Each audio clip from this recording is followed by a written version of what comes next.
I tried to condense the fundamental principles of what you can call the central viewpoint of Hinduism, Vedanta,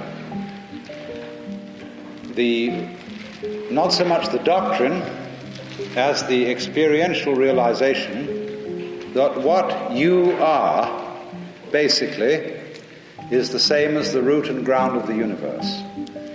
In other words, in the formula Atman, the self, is Brahman, the ground of being.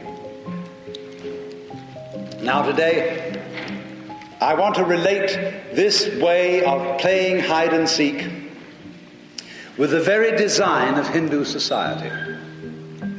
Because Hinduism is difficult to characterize as a religion, especially because we belong to a religion where in its institutionalized form it can very well degenerate into a religion that's for Sundays only. That doesn't apply to every detail of life. In other words, when a Hindu brushes his teeth, it's a religious act. There is not such a thing as a Christian way of brushing your teeth. But in Hindu life, all the details of life are Hinduism. So then, underneath all the presuppositions of Hinduism can be found a transition from one kind of culture to another, from a hunting culture to an agrarian culture. And this explains a great deal about this way of life. Now, in a hunting culture, which is a culture on the move, nomadic, every man knows the whole culture. In other words, you do not get a high specialization, division of labor. A man who is a hunter has to know how to make clothes, how to skin animals, how to cook them, how to shoot them, how to trail them. He has to know every kind of skill because he's often alone.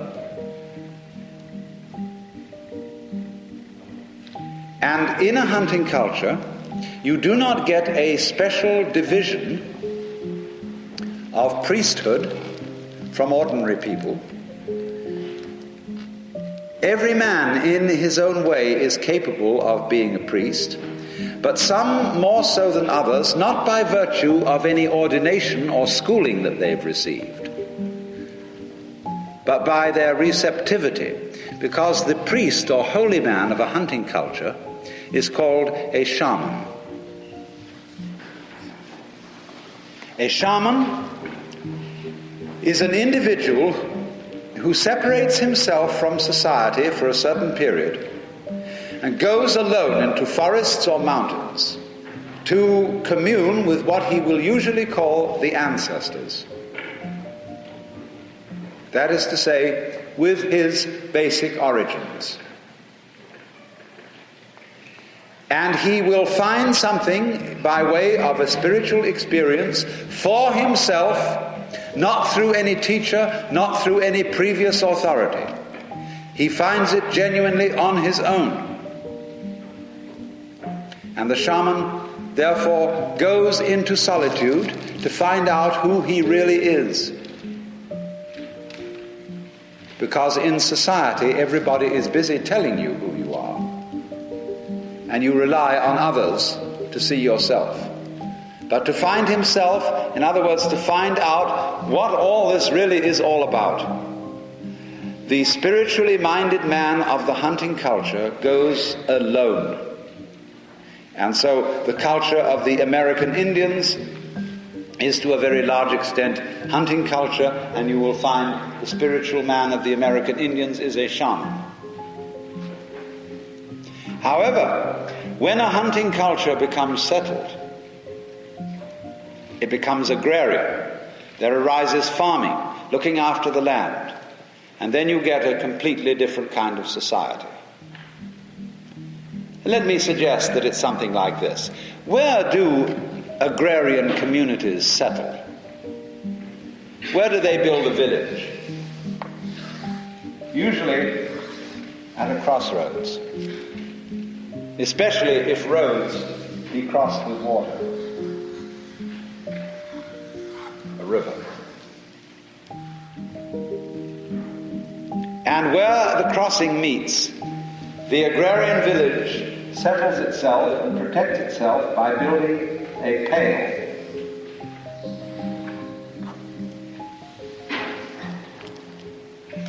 We say a person is beyond the pale.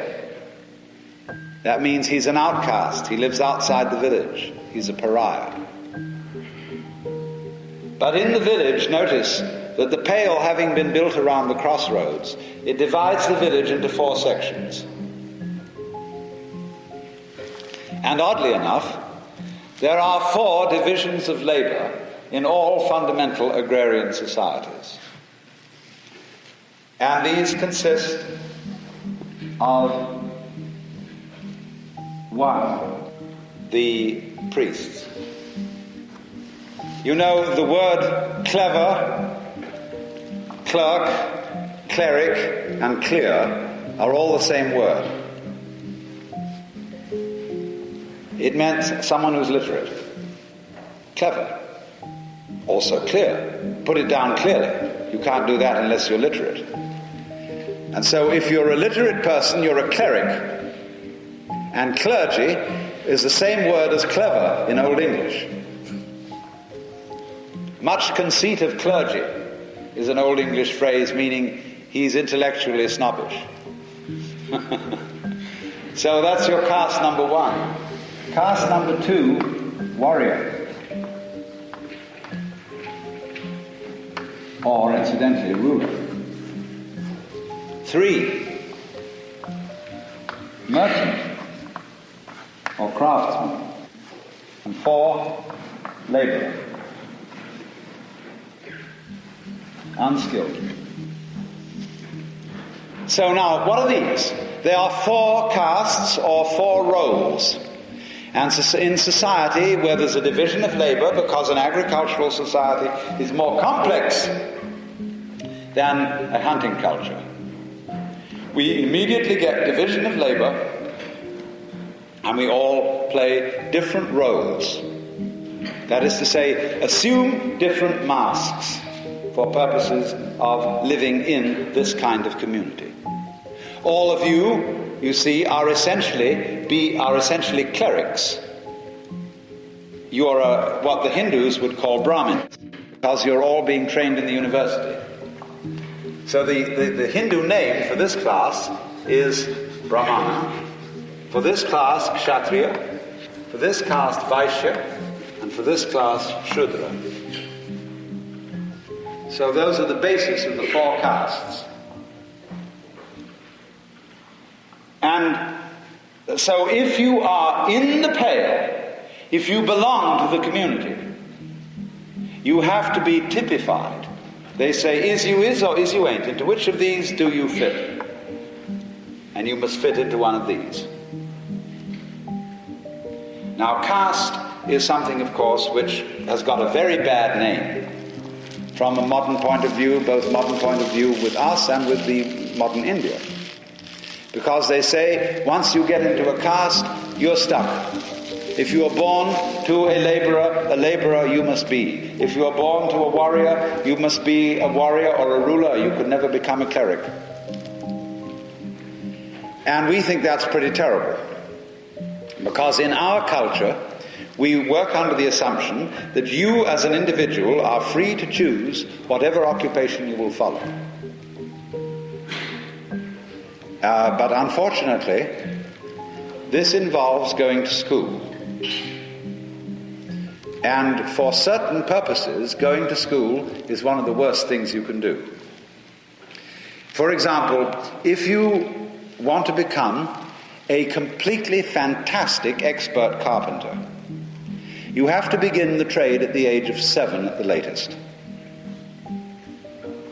And your father, if he is a carpenter, is obviously the best teacher you can have.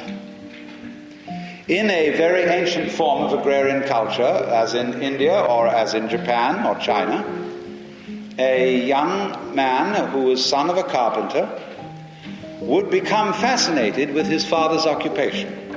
And that would mean a very special relationship would grow up between him and his father, which does not grow up in our culture, because most of us do not know what our fathers are doing. They go away to a mysterious office or factory where they do something called making money, as the main reason for the incidental occupation which they pursue there.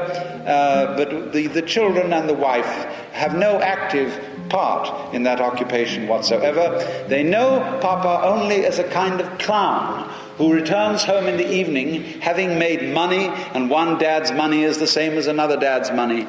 It makes no difference, except that everybody wants more. They don't give a damn how he gets it, so long as he doesn't complain too much.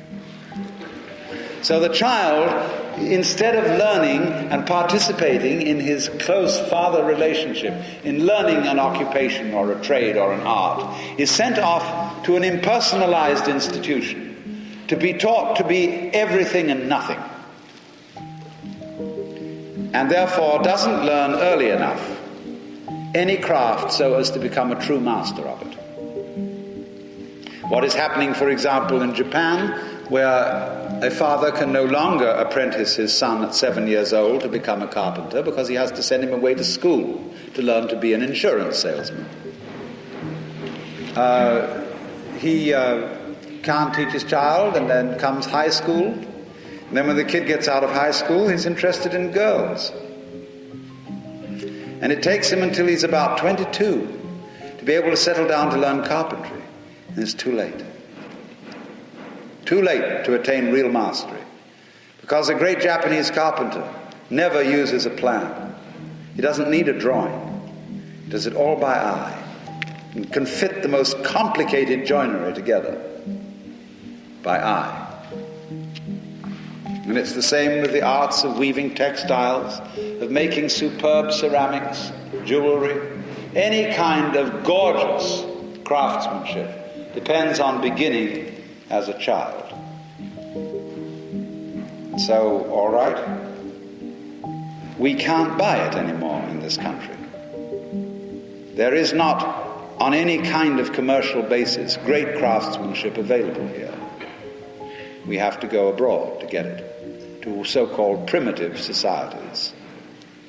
We must be content with plastic simulation. So there is something to be said, you see, for the caste system. I just wanted to present the other side of it. Now, however, in going through this system, there are certain stages, whatever caste you're in. There are 3 stages of life which are called ashramas. Ashrama means really an abode.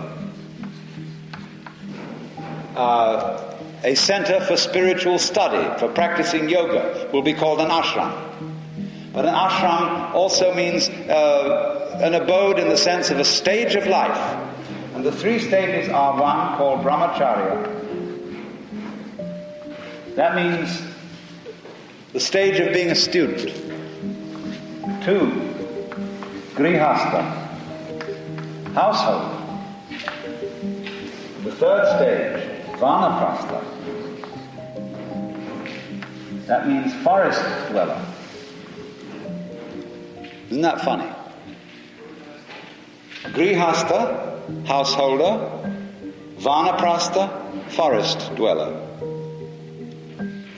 Because you see, in this order of society, you come into society and you go through one of its acts as a grihastha or householder. But when you arrive at the point in life where you have got a son by birth from yourself or by the marriage of your oldest daughter, a son who will take over your work, you give up being a householder and you become a forest dweller. In other words, you go outside the pale and back to the forest, with the idea of finding out who you really are. While you were in the community, you were playing a role, one of the 4 roles or its subdivisions. And you came on as tinker, tailor, soldier, sailor, rich man, poor man, beggar man, thief. But that wasn't the real you. That was one of the masks of the Brahman. the true self behind everything. To find out the Brahman, who you really are, in order to get ready to die, you become vanaprastha. Go back to the jungle, having fulfilled your work to the world. Now, in practice in India, this means that the head of the house often moves to a cottage in the backyard. In the course of time, everything becomes sort of going through the motions. But the original idea was that he became, what do they call it in Sanskrit? Shramana. It's almost the word shaman. A shramana is a person who's gone back to live in the forest. And therefore he is, in regard to society, an upper outcast. There are also lower outcasts. Those are the Aborigines, the people living in India before the Aryan invasion, who later became the untouchables. They are not even Shudra, they are outside caste altogether, like the Indians in the United States. They are true untouchables in our caste system. Their plight is so much worse than the Negroes, it's unbelievable. But they are outcasts. So the same thing happened in India. But the upper outcast is a man who goes wild. And in Hindu society, you have the right to do that. You are respected if you voluntarily abandon caste. And of course, in doing so, you give up your name. And you take another name.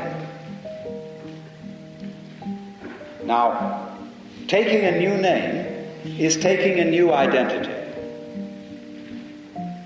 An Indian in society may be Mr. Mukhopadhyaya, and that would be a family name indicating membership in a family. When he becomes a Shramana, however, he will take a name such as Brahmananda, bliss of God.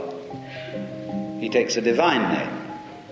And the original idea of a Christian name, when you were baptized, is that you gave up the name Julius, as you might be a Roman, and took on instead the name Matthew, one of the apostles, one of the divine beings of the Christian religion. Or you might take the name of an angel, Michael.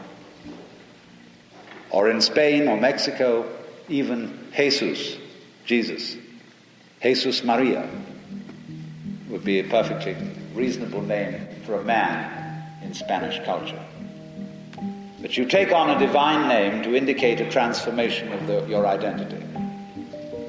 But in this case, when you give up caste, you see, and return to the forest, you become a nobody. And therefore you take one of the names of that which is no one, namely the Brahman, the Supreme Self. Because it's no one in the sense that it's all ones. And therefore in itself no one. So you abandon caste and you abandon name, you give up property, you give up both the responsibility, and society is allowed to give up responsibility for you. If they give you alms, if they support you, that's for gravy. They don't have to do it, and you don't figure that they owe it to you. But this kind of society has a profound respect for people who leave it. And they feel that a society cannot be healthy unless it somehow pays respect to people outside the pale, to non-joiners and outsiders, who have indeed fulfilled some responsibility within society and then abandoned it. They would, I think, be a little uptight about hippies who would abandon society before having fulfilled a responsibility in it. But in a sense, every Shramana is a sort of elderly hippie.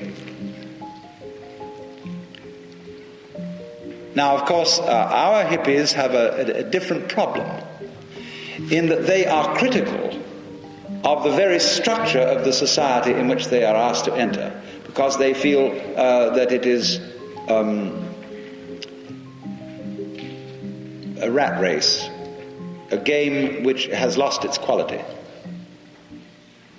They might even prefer a caste-like society of this kind, in that it might have a bit more quality. Because you see, in our society, one works not as a vocation. In this scheme of things, every vocation that you perform is called svadharma. And this word, the word dharma, has many meanings. Dharma. It means function, in one sense. It means the thing that is right for you. Here, sva is the same as the Latin suus, and so it is one's own. Your own function. What we would call your vocation in life. Svadharma. As we say, doing your own thing. That's svadharma. And so, you have to find, as it were, your own thing. Now, a job which you do purely for money can never be called a svadharma. Because you're doing it for another end, to make money, which has a purely symbolic value. But when you do a certain work, because that is what is your thing to do, you want to be a doctor, because you're fascinated with medicine and all its problems. And you like people so much that you want to heal them from their diseases. Or for the same reason you might want to be a nurse. Or you might be fascinated with problems of law and so become a lawyer. Or fascinated with religion and so become a minister. Then you've got a vocation. Because you would do that thing whether it paid you very much or whether it didn't. Because that's the one thing you have to do. If you're a painter, you have to paint. If you're a writer, you're one of those crazy people who just has to write. I'm a writer. I have to write. Whether it makes me money or whether it doesn't, I would still have to be a writer. So that's a svadharma. And every person's vocation in caste is supposed to be your thing, your svadharma. But we feel in our culture, you see, that we have such a tremendous choice of svadharma that sometimes it's what the French call embarras de richesse. It's like embarrassment of riches when you're confronted with one of those enormous menus in a restaurant which has so many things on it you can't make up your mind which to pick. Well, now then, you see, as a person passes out of this, he gives up the social order and becomes a nobody. He then, in that sense, he goes back to the forest. He goes back from the organization, the role-playing of the agrarian culture, to the solitude of the hunting culture, to find out who he is alone all by himself. And so he becomes, in that sense, the upper outcast. The man who is respected by those people who are still in caste, because they say, without this kind of person, we should lose our sanity. We should become confused with our roles, unless there's always the hermit in the forest to remind us that man is not his role, that he's something deeper than that. And that the true end of man is to play the game of hide and seek for a while and to get lost in these roles, but then to return back to nature, back to the way of the forest, and in later life, as distinct from infancy, with all that experience behind him, find out again who you really are, so that when death comes, what a funny thing will happen. Death comes and will find no one to kill. For while you are identified with your role, with your name, with your ego, there's someone to kill. But when you're identified with the whole universe, death finds you already annihilated, and there's no one to kill. The problem is, we speak first of all of the unity of life, and then suddenly define the social orders as 1, 2, 3, 4, and the stages of life as 1, 2, 3. Of course. Because the whole thing about the one is that it pretends to be many. See, that's the gimmick. The game of hide and seek is dismemberment, falling apart, losing control, losing unity. Let's disintegrate. And then after you've been dismembered,